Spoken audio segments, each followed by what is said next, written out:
Hello Sugar Geeks, this is Christophe Ruhl with Liz Marek coming out from our kitchen doing our apple tart. Today we're going to go over our Pâté Sucrée, almond cream, caramelized apple with a caramel sauce on the top. All right, Christophe, what are we doing first?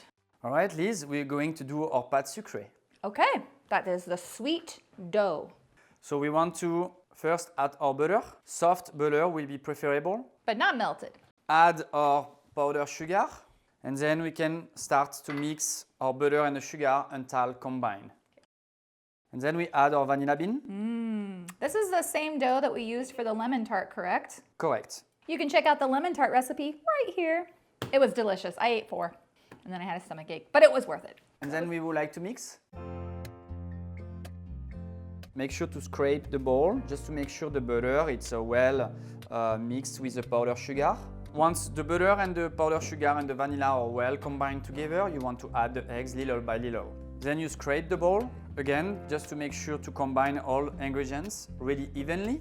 Alright, then you want to add the almond flour, mix, and then the flour little by little.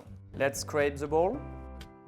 Let's mix a couple seconds. And you want to mix it until all of the ingredients are combined together. Do not over mix it, that can shrink the dough. So just a mix until everything is combined.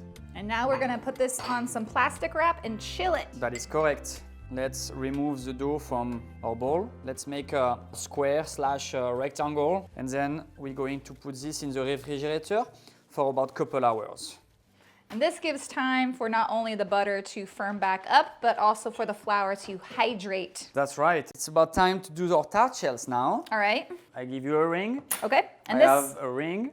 This tart dough has been out of the fridge for about 30 minutes, just so you know. Voilà.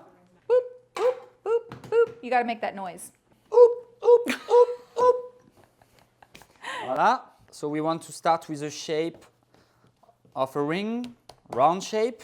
So this is a little bit different than the standard tart shell that most people will be used to. Usually you have a fluted edge and a removable bottom. True. On this one, there is holes all the way across the rings, and that will allow the tart to bake evenly because of the heat is well distributed across the ring. Okay, how thick? I don't know, 1/8 of an inch. Now that you know what these look like, you're gonna see them on the fancy pastry chef pages. You see, when the dough is sticky on your table, it helps to take a spatula like this. And then you want to do a cutout around the ring.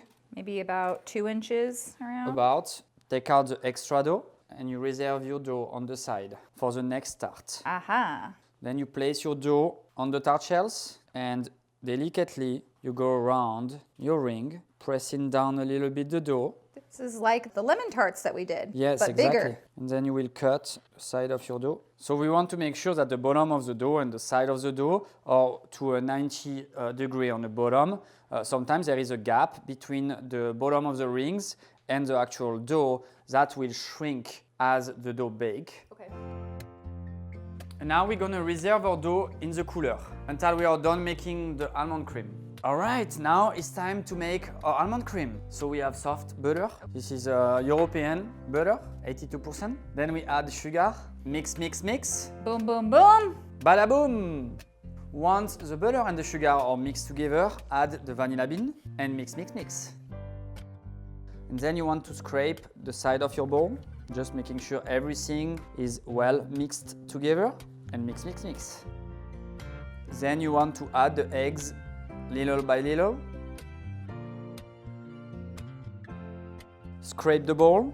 And this is just because there's such a small amount in here that it's not scraping very well, but if you doubled the recipe, it would be better. Or if you're using a smaller mixer. Then we want to add the almond flour.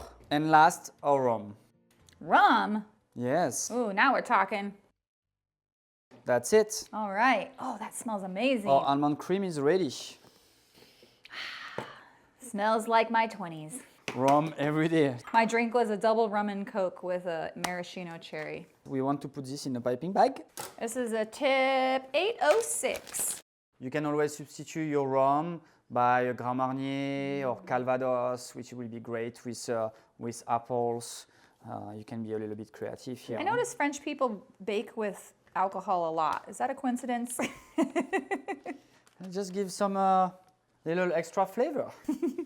Okay, so how to hold the piping bag? You are pinching with your index and your thumb. You twist it. This hand is going to hold the piping bag. This hand is going to be the guide.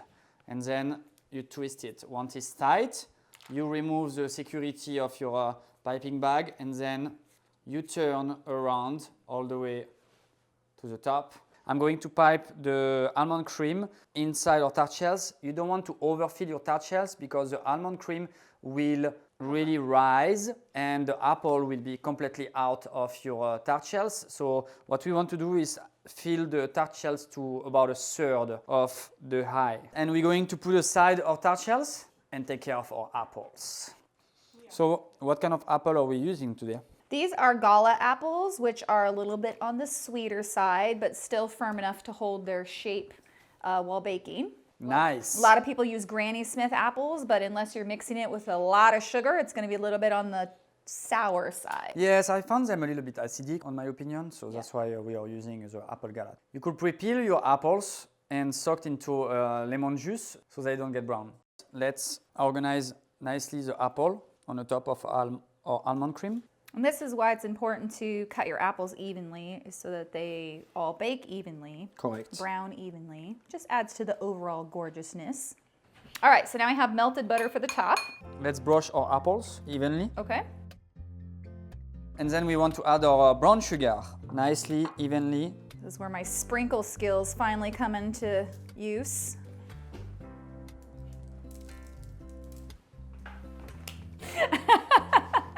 I'm Sugar Bay.